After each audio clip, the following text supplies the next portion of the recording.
네, 오늘은 본문을 중심으로 해서 유대인과 이방인 사이에 있는 바울이라는 제목으로 하나님의 말씀을 나누도록 하겠습니다. 제가 말씀을 맡은 이 주일 오후 찬양 예배 때마다 우리 에베소서 말씀을 순차적으로 살펴보고 있는데 오늘은 에베소서 3장 말씀입니다. 이전에도 말씀드렸듯이 에베소서를 인간 최고의 신적 작품이다, 바울 신학의 정수다, 복음의 정수다, 이렇게 극찬을 많이 하는데 그만큼 우리 예수 그리스도와 교회에 대한 영광스러운 계시를 담고 있는 책이라는 것을 의미할 것입니다. 또한 에베소서는 바울이 쓴 옥중 서신으로 잘 알려져 있습니다. 옥중 서신은 사도 바울이 복음 사역을 잘 감당하다가 붙잡혀서 감옥에 수감되어 있는 동안에 쓴 편지들을 말하는데 에베소서뿐 아니라 빌립보서, 골로새서, 빌레몬서를 포함합니다. 사도 바울은 자신을 소개할 때에 그리스도 예수의 사도된 바울이다 라고 말하기도 하고요, 복음의 일꾼이 되었다 라고 소개하기도 합니다. 우리는 자기소개를 할 때 가장 중요하고 핵심적인 것을 먼저 말하게 되어 있지 않습니까? 따라서 바울은 예수 그리스도의 복음을 위해서 자신이 부르심을 받았고 자신의 복음 사역은 전적인 하나님의 은혜였노라 고백하는 은혜의 사도였습니다.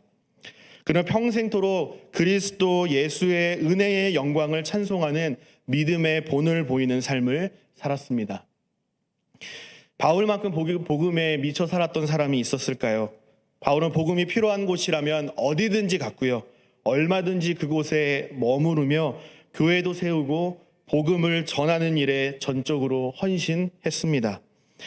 바울이 사역하면서 전했던 복음의 핵심은 무엇이었습니까? 오직 의인은 믿음으로 말미암아 살리라. 예수를 믿으면 구원을 받는다는 이신칭의 교리였습니다.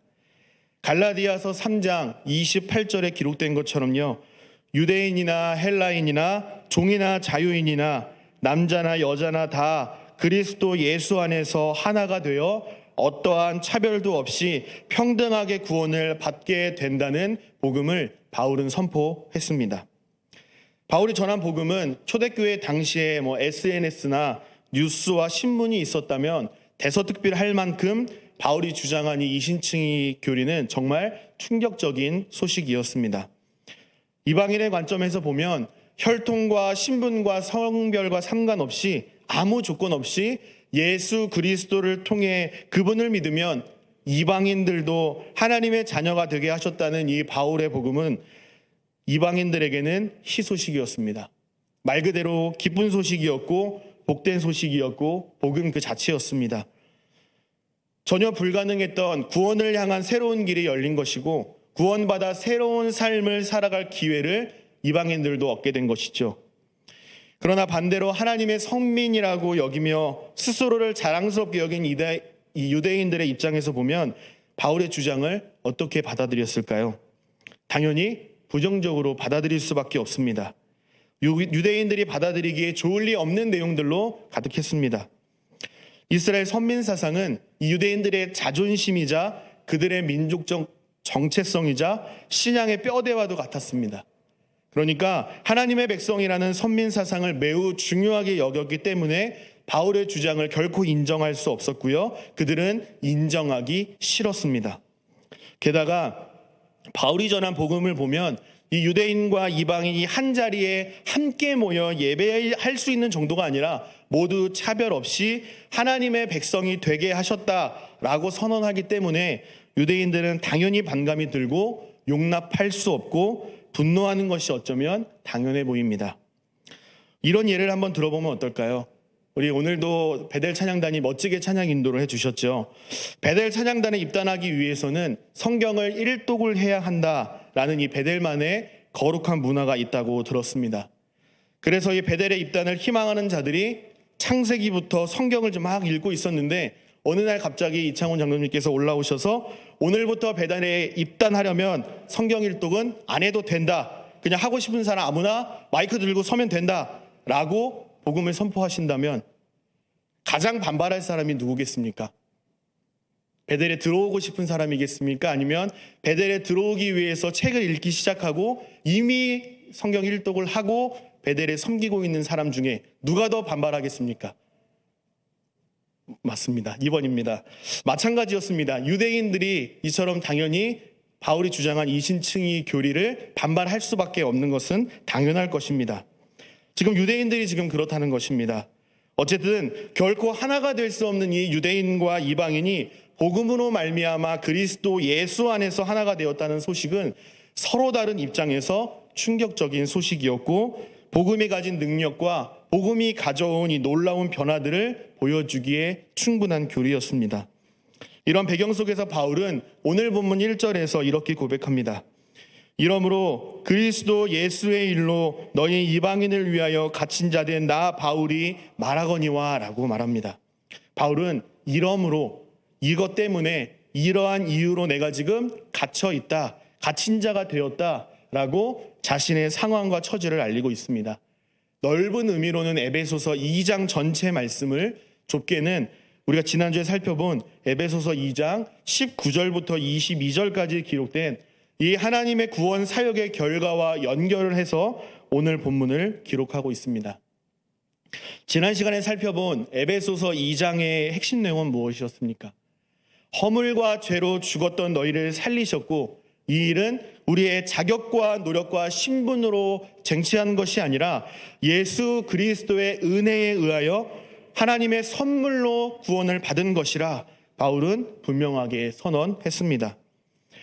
하나님의 구원 사역의 결과, 이 예수 그리스도의 십자가와 부활 사건으로 말미암아 하나님과 인간이 화목하게 되었고, 따라서 유대인과 이방인 모두 신분과 계층, 성별의 차별 없이 예수 그리스도를 믿음으로 말미암아 그리스도인이 될 수 있었습니다.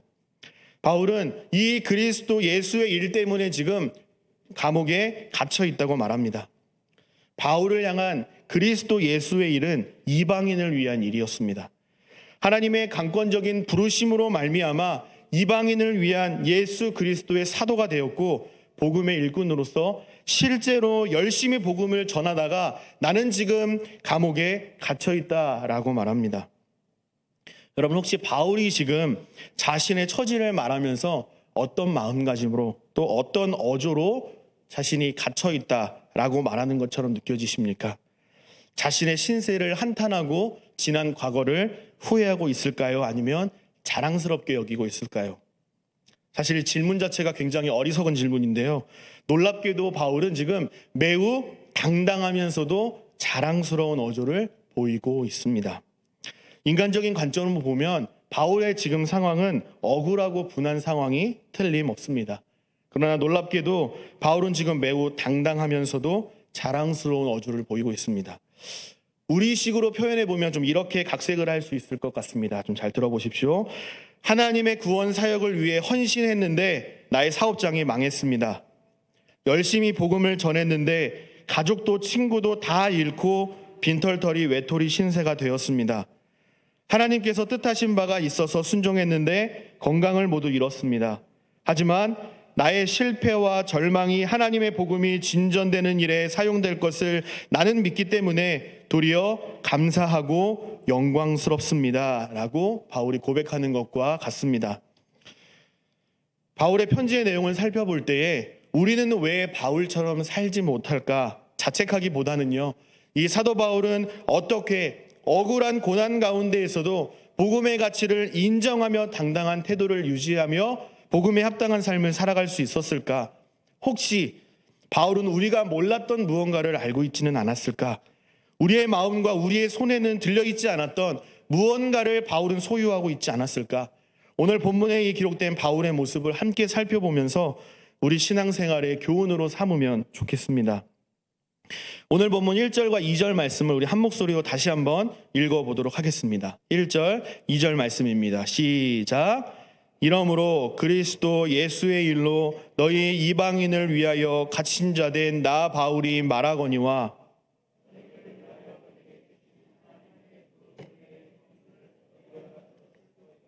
아멘.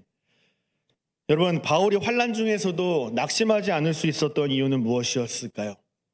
사도 바울은 자신의 소명과 사명을 분명히 알고 있었습니다. 하나님께서 자신을 부르신 목적에 대한 분명한 확신이 있었기 때문에 그것은 바로 이방인을 위하여 그리스도 예수의 종이 되었다라는 사실을 바울은 분명히 알았습니다. 고린도전서 9장 16절 17절에는 이런 말씀이 있습니다. 자막을 띄워주시면요. 복음을 향한 바울의 의지가 얼마나 대단했는지를 보여줍니다. 내가 복음을 전할지라도 자랑할 것이 없음은 내가 부득불 할 일을 함이라. 만일 복음을 전하지 아니하면 내게 화가 있을 것이로다.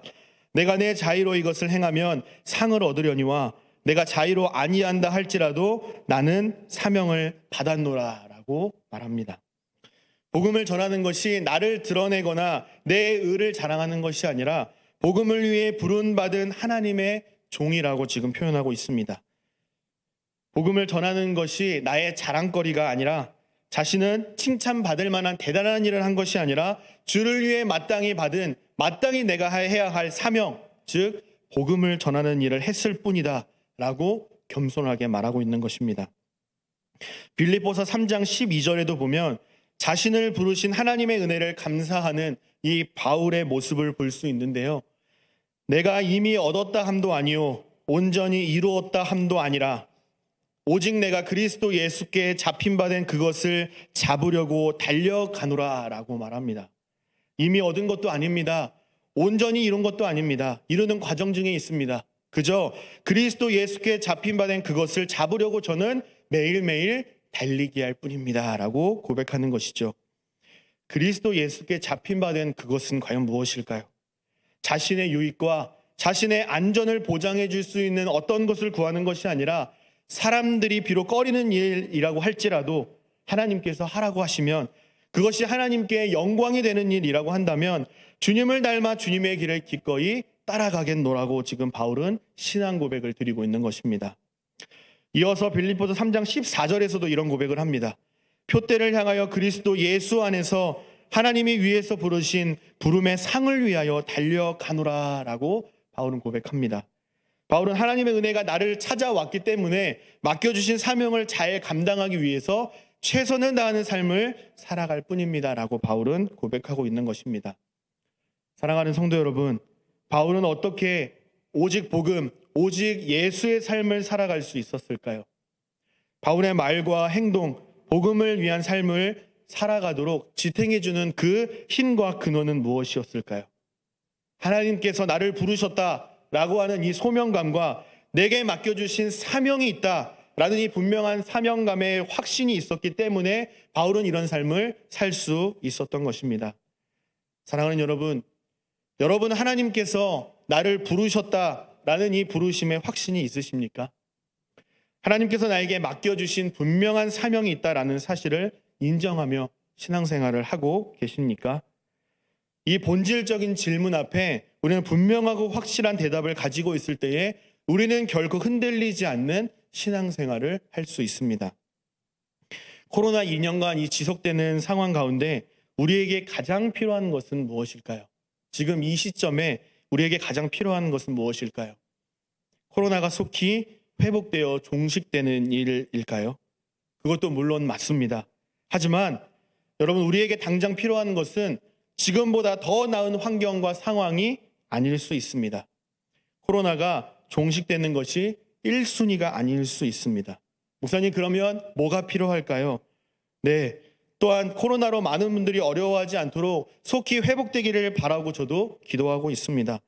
그러나 우리의 보다 더 나은 환경이 우리의 안전과 행복한 미래를 결코 보장해 줄 수 없다는 사실을 우리는 인정해야만 합니다. 환경이 괜찮아지면 당장은 괜찮은 것처럼 보입니다. 그러나 또 다른 문제가 찾아오면 어떻습니까? 또 휘청대고 또 넘어지고 또 다른 바이러스와 질병 앞에서 두려워 떨며 넘어지는 것이 연약한 인간의 모습 아니겠습니까? 그러므로 우리에게 처해진 좋지 못한 현실들을 걷어가 주시기를 간구하는 기도보다도 어려움 중에도 흔들리지 않는 믿음을 가지고 하나님을 신뢰하는 삶 살아갈 수 있도록 하나님의 은혜를 누리는 일이 우선되어야 할 것입니다. 사랑하는 여러분, 하나님께서 저와 여러분을 선택하신 하나님의 자녀 삼으셨다라는 감격을 회복하실 수 있기를 바랍니다.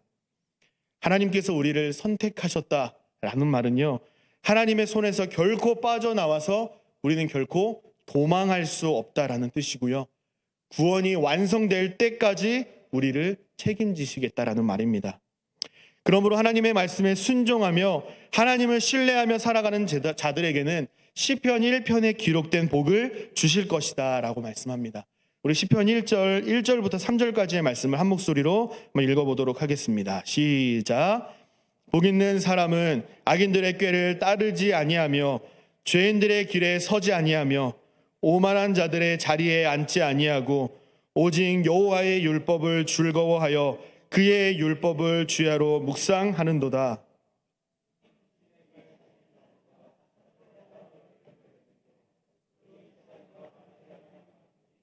그가 하는 모든 일이 다 형통하리로다. 아멘. 어려운 상황 속에서도 우리가 해야 할 일은요, 더 좋은 열매를 맺기 위해서 부단히 노력할 것이 아니라 내가 과연 시냇가에 심겨진 나무인가 아닌가, 내 곁에 쉴 만한 물가가 있는가 없는가를 돌아보는 일이 우선 되어야 합니다. 그렇게 할 때에 더 좋은 열매는 사실 부차적으로 자연스럽게 따라오게 되지 않겠습니까? 사랑하는 여러분, 좋은 열매 맺으려고 혼자 애쓰지 마십시오. 좋은 나무가 되려고 노력하지 마십시오. 우리에게 시급한 일은 어떻게 하면 시냇가에 심겨진 나무로 살아갈 수 있을까? 내 곁에 나를 살릴 수 있는 물가를 어떻게 하면 가까이 둘 수 있을까? 나를 살리는 고민을 하실 수 있기를 바랍니다. 내가 정말로 예수님을 잘 믿고 있는가? 정말 하나님의 구원 사역을 경험하고 감격 가운데 신앙생활을 하고 있는가? 참으로 회심했는가? 하나님의 은혜를 날마다 체험하고 그 은혜를 힘입어서 내가 지금 살아가고 있는가? 스스로 질문을 던져보시고 이 본질적인 답을 찾아가는 과정들이 여러분의 삶 가운데 회복될 수 있기를 바랍니다.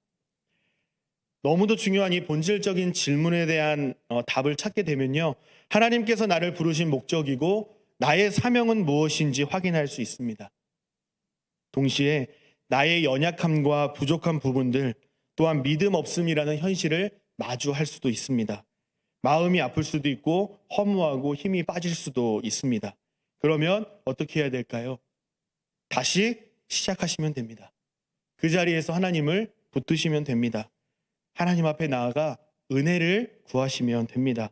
그러면 그 자리가 바로 쉴만한 물가가 되고요, 그 자리에 서 있는 저와 여러분이 시냇가에 심은 나무가 되는 것입니다.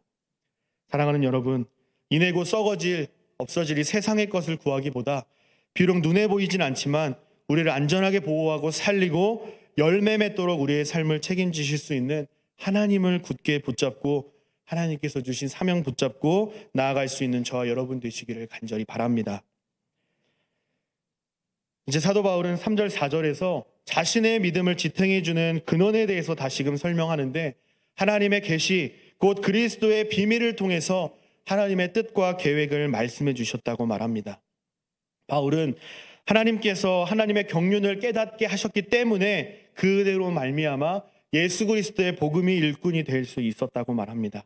자신의 열심과 의지에서 나온 것이 아니라 하나님의 작정과 실행에서 출발했다라고, 이것은 바울 자신의 일이 아니라 하나님의 일이라고 말합니다. 바울은 자신이 받은 계시의 내용을 우리 에베소서 1장에서 살펴본 바가 있는데요, 에베소서 1장 9절과 10절 말씀을 보시면 바울은 이렇게 설명합니다.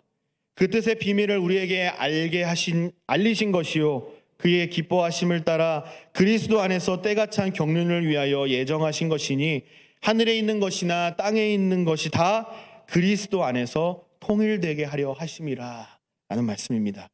경륜이라는 말은 운영이라는 뜻입니다.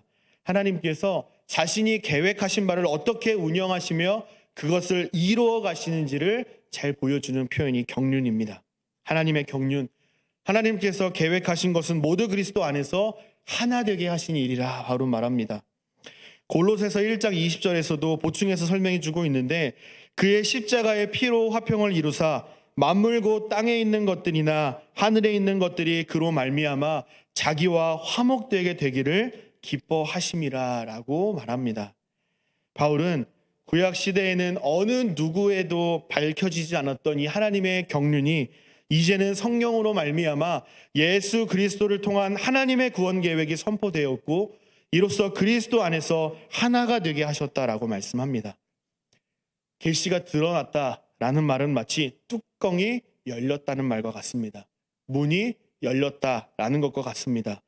그동안은 무엇인지 드러나지 않아서 잘 몰랐던 이 구원의 계시가 이제는 신약시대의 거룩한 사도들과 선지자들에게 드러난 것처럼 자신에게도 드러났다는 것입니다. 6절은 바울에서 계시된 비밀의 핵심 내용과 그것이 우리에게 가져다주는 유익이 무엇인지를 설명하고 있는데요. 이는 이방인들이 복음으로 말미암아 그리스도 예수 안에서 함께 상속자가 되고 함께 지체가 되고 함께 약속에 참여하는 자가 됨이라라고 말합니다. 여러분, 바울에게 계시된 이 비밀의 내용과 결과는 무엇일까요? 그리스도 밖에 있던 자들이 하나님의 언약과 무관하고 그리스도와 전혀 상관없이 살아가는 이 하나님의 원수되었던 자들이 그리스도의 피로 가깝게 되었다고 말합니다. 어느 정도로 가까워졌는가 하면 좀 전에도 말씀드렸던 것처럼, 서두에도 말씀드렸던 것처럼 한 자리에 모일 수 없었던 자들이 모이는 정도가 아니라 1절 대화조차 하지 않았는데 이제 몇 마디 주고받을 수 있다, 이 정도가 아니라요. 하나님의 나라 시민으로 인정받았고 하나님의 권속, 하나님의 가족이 되었습니다. 하나님의 구원 사역의 결과 비록 완벽하고 완성된 존재는 아니지만 한 성령과 그리스도 안에서 함께 지어져가는 교회 공동체를 이루게 되었다고 말합니다. 우리의 노력으로 된 것이 아니라 그리스도 예수의 비밀, 이 복음으로 말미암아 우리는 그리스도 예수 안에서 함께 상속자가 되고 지체가 되고 약속에 참여하는 자가 되었다라고 말합니다. 코로나19 팬데믹 사막 시대를 맞아서 장시간에 걸쳐서 교회에 함께 모여 예배드리지 못하고 온라인으로 예배드리고 이 온라인 예배가 익숙해지면서 성도들 가운데 이 교회의 본질은 과연 무엇이며 꼭 예배당에 모여서 예배해야 하는지에 대한 의견이 분분합니다. 온라인 예배에 익숙해질수록 그 의견들은 더 거세지는 것 같습니다. 이런 논쟁이 옳은 것인가 그른 것인가 판단하기에 앞서서 에베소서 3장 6절 말씀은 우리가 섬기는 주님의 몸된 교회의 바른 방향을 또 본질을 제시해 줍니다. 여러분, 교회가 무엇일까요? 그냥 모여서 예배드리는 장소일까요? 어떤 건물에 십자가 달려있는 그런 건물을 의미할까요? 아닙니다. 교회는 밖으로 불러 모으다라는 뜻이 있습니다. 죄악된 세상에서 하나님이 그 죄악된 세상 밖으로 끌어내셔서 함께 모인 모임을 교회라고 이야기합니다. 하나님의 원수되었던 자들이 예수 그리스도의 피로 가깝게 되는 복음을 누림으로 말미암아 그리스도의 비밀을 알게 된 하나님의 모든 백성들의 모임을 교회라고 합니다. 6절에서 복음 사역을 말미암아 누릴 수 있는 유익 3가지를 제시하고 있는데, 첫째는 그리스도 안에서 함께 상속자가 되었다, 이렇게 말합니다. 부모님의 재산을 유업으로 받을 수 있는 자격을 일컫는 법률적 수로인데요. 하나님의 상속자는 하나님 나라와 관련이 있는데 예수 그리스도와 함께 영광을 유업으로 누릴 수 있는 특권을 가진 자가 되었다라고 말합니다. 둘째로 함께 지체가 되었다라고 말합니다. 서로 한 몸이 되어서 결코 따로 뗄 수 없는, 결코 분리할 수 없는, 그리고 분리될 수 없는 유기적인 생명체가 되었다라고 말합니다. 셋째로 영원한 생명의 약속에 참여하는 자가 되었다라고 말합니다. 성도는 이 세상에 발딛고 살아가지만 동시에 하나님 나라를 살아내는 자들입니다. 마침내 우리는 하나님의 나라에서 영광 중에 영원토록 살게 될 것입니다. 하나님께서 우리에게 주신 복음과 이 교회 공동체가 얼마나 가치 있고 소중한지를 깨달을 수 있게 되기를 바랍니다. 이것을 깨닫는다는 것은 정말로 중요한 시대를 살아가고 있지 않나 생각합니다. 바울은 하나님의 능력이 역사하시는 대로 하나님의 은혜의 선물을 따라 복음의 일꾼이 되었다고 말합니다. 여기서 말하는 일꾼은 어떤 돕는 손길 하나 보탠다, 그 정도의 수준이 아니라 주인이 시키는 대로, 주인이 시키는 명령은 무엇이든지 순종하는 사람을 말합니다. 내 힘이 아니라 내 능력이 아니라 하나님께서 공급하시는 힘으로 하나님께서 이끄시는 데까지 믿음으로 순종하며 나아가는 자들을 일꾼이라고 말합니다. 우리 모두 다 은혜의 일꾼이 되었으면 좋겠습니다. 계속해서 바울은 자신을 소개하기를 모든 성도 중에 지극히 작은 자보다 더 작은 자라고 소개합니다. 하나님의 은혜를 베풀어 주셔서 이방인에게 전할 수 있는 이방인의 사도로 불러주심에 감사를 고백하고 있습니다. 나같이 미천하고 자격 없는 죄인 중에 괴수인 나를 구원해 주시고 이방인의 사도로 삼아주신 하나님의 은혜에 감사하고 있는 바울의 모습을 봅니다. 하나님께서 측량할 수 없는 그리스도의 풍성함을 이방인들에게 전파하고 영원부터 만물을 창조하신 하나님 속에 감춰있던 이 비밀의 경륜이 어떠한지를 드러내는 이 사명을 지극히 작은 자보다 더 작은 나에게 위대한 책무를 맡기셨다는 것에 감격하고 감사하고 있는 것입니다. 이제는 바울에게 갇혀 있는 것이 아니라 사도들에게 갇혀 있는 것이 아니라 지금 교회로 말미암아 하나님 속에 감추어졌던 비밀의 경륜이 측량할 수 없는 그리스도의 충만함과 지혜를 알게 하신다라고 말씀합니다. 이제 교회로 부름받은 저와 여러분을 통해서 하나님의 각종 지혜를 알게 하신다라고 말합니다. 여러분, 우리 교회에도 동일하게 적용할 수 있습니다. 교회의 비전과 목표와 사명들을 바르게 알고 담임 목사님의 목회 철학이 성도들과 함께 공유되고 한 마음 한 뜻으로 한 팀으로 이뤄갈 때에 우리는 결코 흔들리지 않는 주님의 몸된 교회를 세워갈 수 있음을 기억하시길 바랍니다. 여러분, 우리 천산중앙교회의 비전이 무엇인지 아십니까? 제가 지난 수요일에는 설립 이념에 대해서 질문을 드렸는데요. 오늘은 우리 천산중앙교회의 비전을 좀 질문드리겠습니다. 우리 교회가 추구하고 나아갈 방향은 무엇입니까? 총 3가지죠. 가정과 교회가 하나 되어 다음 세대를 세워가는 교회, 가정 같은 교회, 교회 같은 가정을 세워가는 교회, 하나님 나라를 세워가는 교회입니다. 적어도 한 번쯤은 들어보셨죠? 목사님 말씀을 통하여서 또 현수막을 통하여서 우리는 적어도 한 번쯤은 이 교회의 비전을 들은 바 있습니다. 담임 목사님께서 분명한 목회 철학을 제시하시고 지금 강조하고 반복해서 선포하고 계시죠.